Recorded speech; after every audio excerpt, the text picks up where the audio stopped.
Yo guys, what is up in this video? I'm reacting to game theories. Joel's choice meant nothing. The Last of Us. Alright. I mean, you know Joel's choice, you know, where he's like, should I save Ellie or should I let her be killed for the vaccine? And he took her. Sorry, that's a spoiler, but if you haven't seen Life of Strange. The Last of Us. I don't know what's wrong with me. Yeah. This is a little sound. That's probably my other video rendering. I made 4 videos today, so check out my other one. It's about Life of Luxury. That's probably why I got Life of Strange, yeah. But let's just get into the video, alright? 2 things.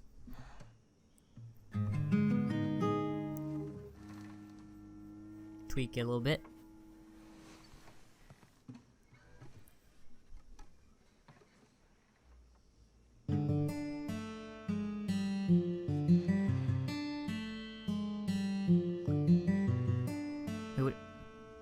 What are you doing, kiddo?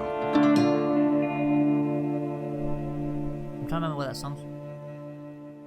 I want to get Life of Strange 2. Hello, Internet. Life of Strange. I keep saying it. Game Lost Us 2. Theory, the show whose primary objective is turning your favorite cute, cuddly little video games into nightmare fuel. Oh, the game we're lovely. talking about today, though, doesn't need that treatment. The Last of Us was, is, and will always be depressing, gritty, and honestly one of the best pieces of video game storytelling I've ever played. Released back in 2013, The Last of Us immediately stood out as something different. The attention to detail in the cutscenes and the character relationships showed the world that video games were more than just mindless entertainment, that they could tell mature and meaningful stories that are full of heart, full of emotion, and full of difficult choices that we can then squeeze dry for all the memes. It quickly became the poster child for the "are video games art" debate that was still raging back at the time, because yeah, that was all we really had to argue about back then. Simpler times. Anyway, the release of Last of Us Part 2 got me to revisit that first game. Really uncanny timing, by the way, releasing a game about a world ruined by global infection at exactly the time when everyone is totally in the mood for that kind of thing. Way to ride the trend on that one, guys. Regardless, Joel and Ellie's story in that first game is so compelling that it's hard not to get completely sucked into the world that they inhabit. The Last of Us delivered some of the most suspenseful and emotional moments that video games have to offer, with the game's major final choice being the biggest gut punch in gaming history. With humanity falling victim to a fungal plague that turns them into zombie-like husks, we, as Joel, are forced to decide whether to save or sacrifice our companion Ellie, the girl that we've been protecting the entire game, and who has stood in as our surrogate daughter after we lose our biological one at the start of the story. You see, Ellie is immune to the zombie fungus, and the Fireflies, the human enemy faction that you encounter throughout the game, has a plan to come up with a vaccine, but to make it, they have to kill Ellie. The gut-wrenching moral decision for Joel, then, is whether it's right to save Ellie or whether it's right to kill her for the good of humanity. It feels like this terrible moral dilemma for Joel, except it's completely meaningless. Utterly pointless. There is zero moral quandary here. No gray area. There is very clearly a right and wrong answer, and Joel absolutely made the right call in letting Ellie live. You see, the Fireflies' plan would never have worked. In fact, killing Ellie to make their vaccine is probably the single worst thing that they could have possibly done in that sort of situation. And that, my friends, is what we're covering today. How The Last of Us's biggest and most difficult choice wasn't ever that really hard of a decision to begin with. To understand why, we have to talk about the zombie infection in this game. The main menace plaguing humanity in The Last of Us is the cordyceps brain infection. Cordyceps is actually the name of a real-world genus of fungi, and if the idea of a fungus somehow hijacking people's brains and turning them into zombies seems outlandish, well, it's not that far from the truth. Not humans yet, but definitely another species. We've talked about this before in a previous theory, but to recap here, one specific species of cordyceps fungus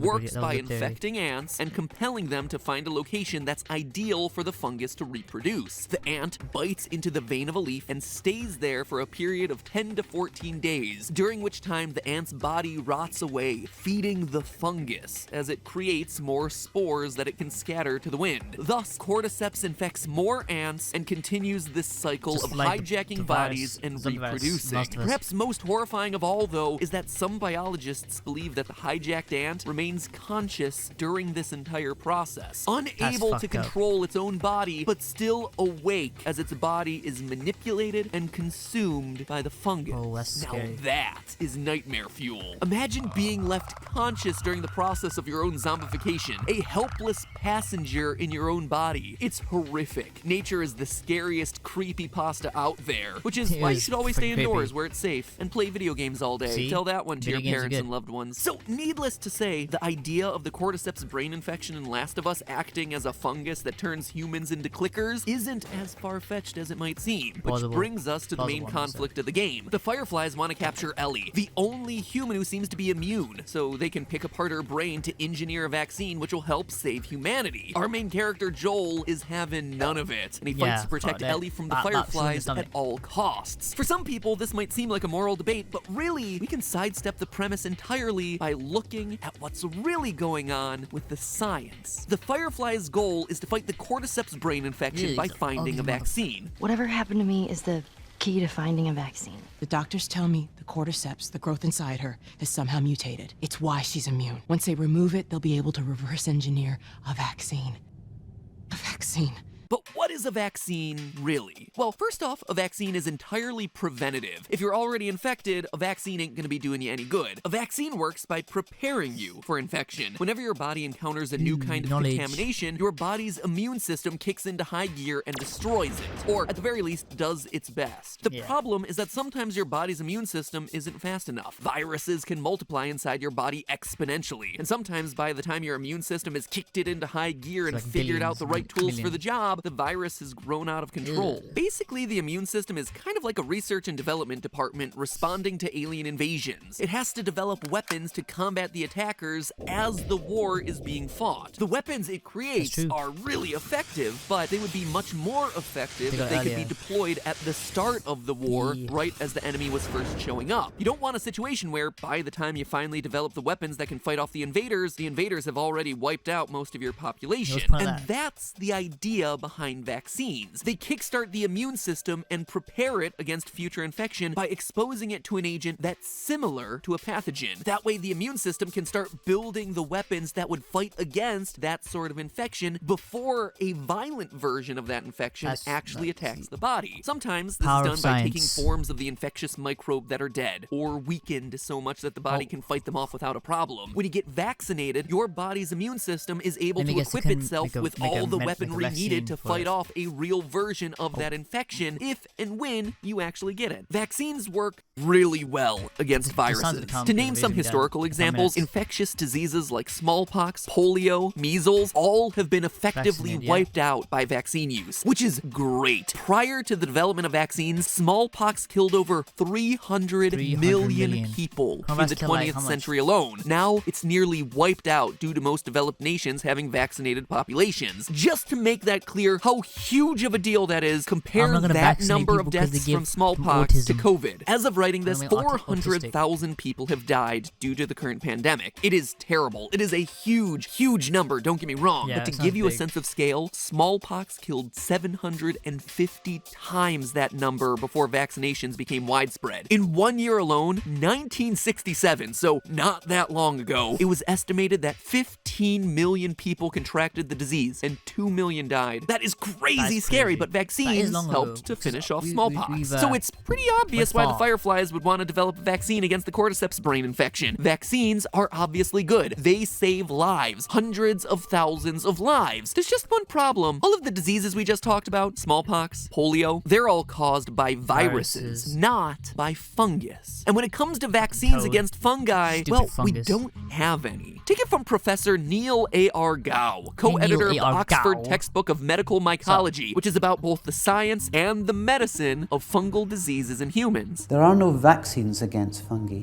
Neither are there any Fungi. established Sounds weird, you know, immunotherapies where sounds you like some help anime the shit. immune system Fungi. to work together, Anime perhaps with an antifungal drug, to achieve a better outcome. The cordyceps are based on a fungal That's an infection. ugly Fungi are, Come well, on, bro, quite a that's bit so ugly. different from viruses. Viruses work by hijacking your cells and forcing them to replicate so the virus can make copies of itself, kind of like zombies on a cellular level. What makes it Oh, so that's kinda tricky to scary. deal with is that when you're trying to There's fight a some- virus, the virus is basically using your cells as hostages. Medicines yo, can't be as anyone moves, effective red because blood you cell, just right? be He fucking attacking dies. your own cells. Fungi, meanwhile, are plant-like organisms, except instead of getting energy via photosynthesis, they get their energy by sapping it from living organisms. They don't hijack your existing cells. Instead, they're foreign cellular organisms that live inside your body. They are separate cellular components. As a result, they're actually way easier to deal with. Drugs and treatments can attack the fungal cells and only the fungal cells directly because they're not intermixed with our human cells. All you need to do is get some, I don't know, some athlete's foot spray, like some tough actin tenactin, and spray those zombies away. In all seriousness, while a vaccine treatment for fungal infections is theoretically possible and something that is currently being studied by real-world researchers, one, they tend to be largely unnecessary for the reasons I just stated. Fungal infections are just easier and safer to fight, and two, even if it was necessary to fight this infection that we see in The Last of Us using a vaccine, it's currently something that's beyond the reach of real-world researchers performing cutting-edge studies in modern laboratory environments. Seems doubtful that the Fireflies working in the ruined post-apocalypse of The Last of Us would actually be able to create the world's first antifungal vaccine. Making matters even worse though, they're going about the process the wrong way. The Fireflies' plan for developing the vaccine is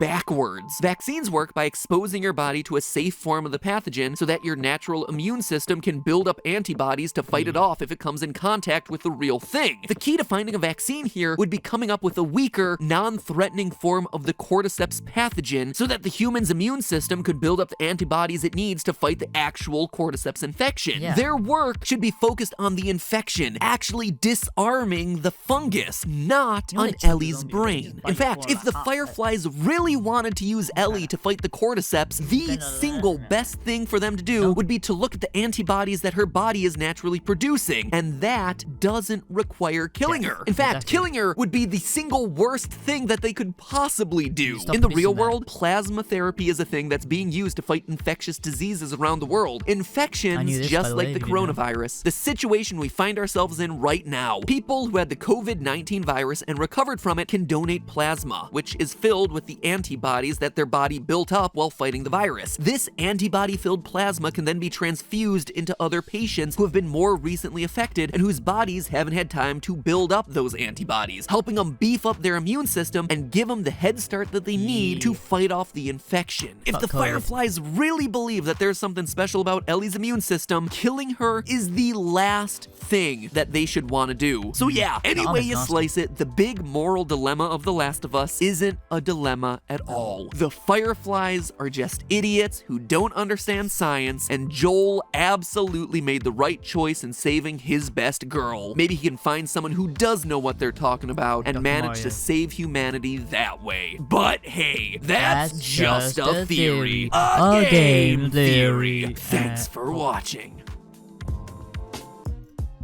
Yo guys, that was the end of the video. I see that's The Last of Us 2, you know, I saw Joel's like, I was contemplating like, why should I tell her, like, you know, about the thing that I did, but like, this doesn't make a difference. You won't make a kill anyway. They're just gonna kill you, which is gonna be bad anyway. We need you. Just get some blood at her, and you're affected, stab yourself.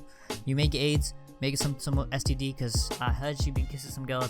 We don't know what else she's been doing, but you know, it's all that ends well. If you guys enjoyed the video, hit that like button, subscribe my channel, and I'll see you guys in the next video. Peace.